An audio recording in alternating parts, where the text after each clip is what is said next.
In this video, we will review charts that help us understand how far stocks could fall if the next leg down in asset prices has indeed kicked off. We will look at the following: short-term bearish signals, the euro, and possible reversal points should the S&P 500 take out the August lows. Some monthly chart of the S&P 500. The objective here is to try to understand how far stocks may fall. I'm not really a big fan of price targets or forecasting, but it does make sense to be aware of areas where markets might bounce. The concepts here are the market moved from here to here. When it went from here, it went to here, here to here to here. This is a trend channel. It's bouncing between these parallel lines. So if we're in the trend channel, there is some logic that says if you're at the top of the channel, the last time you were at the top of the channel, you went to the bottom of the channel, which is either here or here. So logically, you could see stocks sometime over the next year to 3 years come all the way down here below 700, or if we went to the lower trend line, we could go even lower, which means there's a good chance if this pattern were to hold, and we're not sure whether it will or it won't, it's just good to be aware of, that we could exceed the March 2009 lows. A lot can happen with government intervention that can change things, money printing, so on and so forth. The short-term takeaway is you can also draw some reasonable trend lines that say the current move could possibly find some support or bounce around 1,000 on the S&P 500. This is another monthly chart of the S&P 500. We're looking at two different trend channels when they intersect. The point here is there's white space in here, and white space tends to get filled either to here or all the way to here. And again, there would be volatility, counter trend rallies in between. It also should be noted that the market bounced here, was able to bounce here. So it is possible that we're going to bounce and come back up here. Although the weight of the evidence doesn't support that, but it is a possibility. I realize this looks somewhat intimidating. Don't be intimidated by it. The concepts here are fairly simple. These are daily charts of the S&P 500 index. The purpose here is to show that the probability of the next leg down in this bear market has increased just recently. What we're looking at here is similarities. Here's where this leg down starts. Notice it starts right as daily RSI crosses below the center line of 50. We just did that. The black goes below the red on MACD. We go down. We just got that cross. We're about to get, we just got the cross. It's already there. That's a bearish signal. Come down here. Notice when CCI came into this area, the downtrend accelerated. We just went back into that area.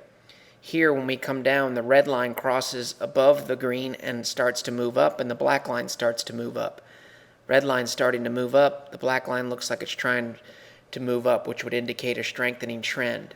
Here, when we peak, rate of change goes below zero. We are now below zero.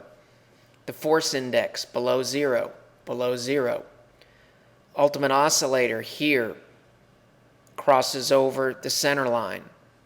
We just crossed over the center line, below 50 here. The Bollinger Bandwidth, this is kind of a sleepy market that's ready to spike as far as volatility goes. Kind of a sleepy market. If this turns up and we go down, it would look very similar. This is the same chart as all of these, just different indicators. Here, when we reach the peak and we're coming down, we cross below negative 80. We just crossed below negative 80 as of September 22nd. PPO, very similar to MACD. You do have a bearish cross here, and you do have this histogram going into negative territory as it did here. This indicator here, basically, when this red goes up and hits 100, it confirms the down move that's taking place. So it was just confirmed today on the 22nd. Trix tends to be a little late to the party, so this is something that we would like to see roll over.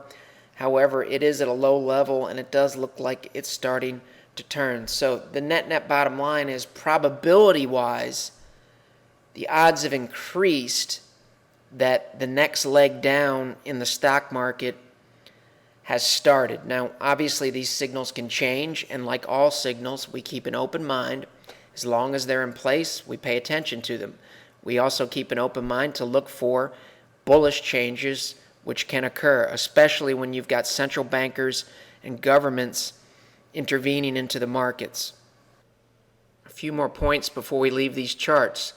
These thin colored lines are moving averages. Slope of the 100-day, sloping downward, bearish. Slope of the 50-day, downward, bearish. Slope of the shorter term 20-day starting to roll over as it did here, bearish. Notice price is below all of these moving averages, which is indicative of a downtrend. The other thing to take note of, you can even make a case that a topping pattern, short-term topping pattern, occurred right here. You can say this is a head and shoulders. Here's your head, here's your left shoulder, here's your right shoulder. The neckline would be in here.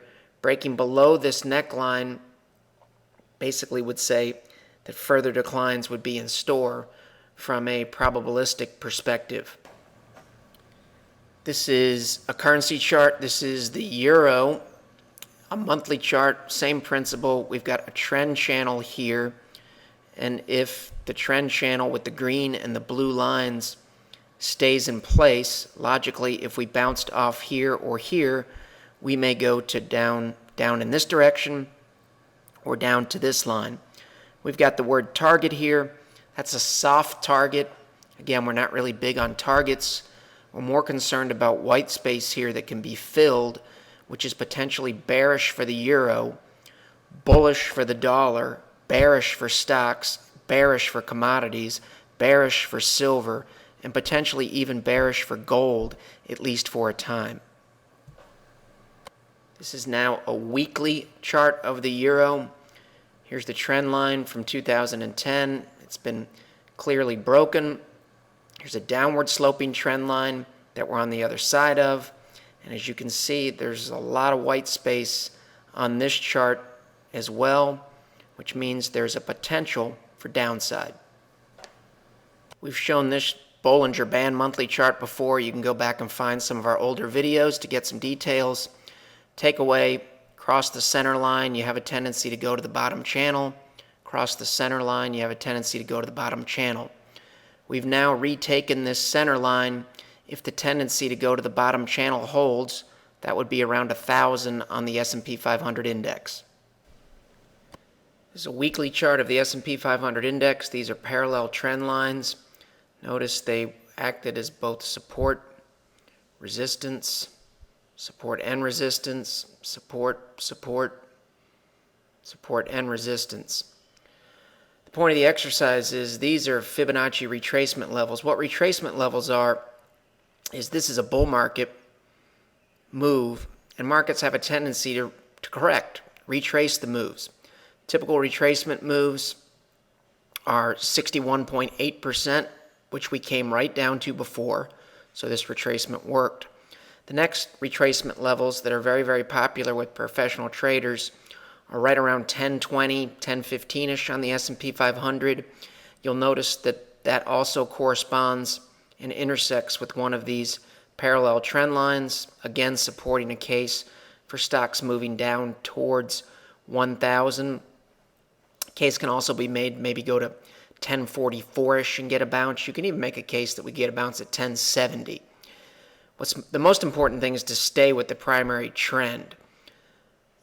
Another retracement level comes in at 935. So later, if this bear market continues to evolve, that would be another place to look for a possible counter-trend rally and a reversal. Notice this is a bull market, counter-trend rally, counter-trend rally, counter-trend rally, counter-trend rally.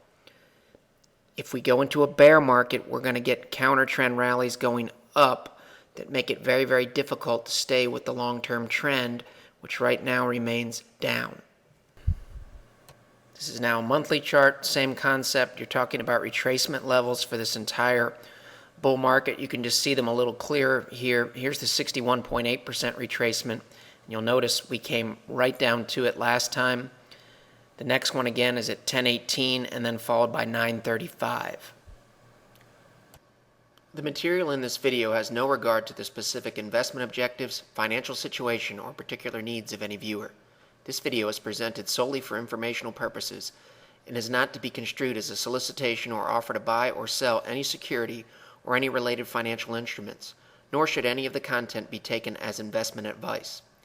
Any opinions expressed in this video are subject to change without notice, and Shavako Capital Management, LLC, or CCM, is not under any obligation to update or keep current the information contained herein. CCM and its respective officers and associates or clients may have an interest in the securities or derivatives of any entities referred to in this material. CCM accepts no liability whatsoever for any loss or damage of any kind arising out of the use of all or any part of this material. We recommend that you consult with a licensed and qualified professional before making any investment decision.